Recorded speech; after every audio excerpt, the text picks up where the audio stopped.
Our universe is shaped by the birth and death of stars, seeding the universe with new elements and lighting up the night sky. Stars are born in gaseous clouds composed of 90% hydrogen and 10% helium.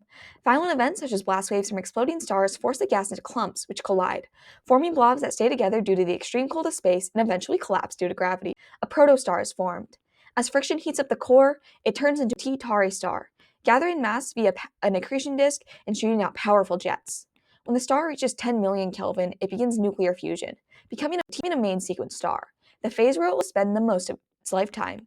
Composed of hydrogen and helium, it undergoes stable nuclear fusion, which releases energy that counteracts gravity and keeps the star in hydrostatic equilibrium.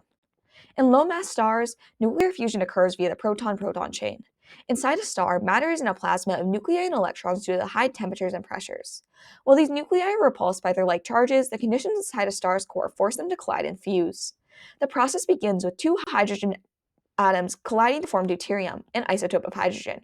This deuterium then collides with another hydrogen to form helium-3, which can collide with another helium-3 to form helium-4 and two hydrogen, the end products of the reaction.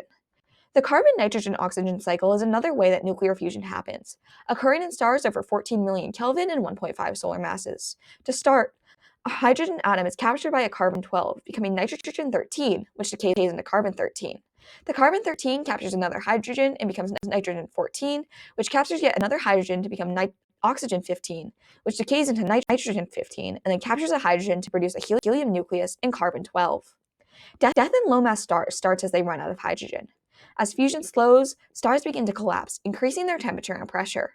Fusion starts in the outer layer of the stars, leading to the star expanding into a red giant. As the outer gas cools, temperatures in the core reach 100 million Kelvin, fusing helium into carbon and oxygen. Eventually, the collapse stops and the free electrons hold up the core in a quantum process called degeneracy, leaving behind a white dwarf. In massive stars above 1.4 solar masses, death is a much more violent process. It starts much the same, with the star running out of hydrogen to fuse into helium. But from there, as temperature and pressure increase inside the star, nuclei fuse into heavier elements, eventually reaching iron. Shells also surround the core with the previous fusion reactions taking place. However, once fusion reaches iron, a stable element, it can no longer release energy to counteract gravity.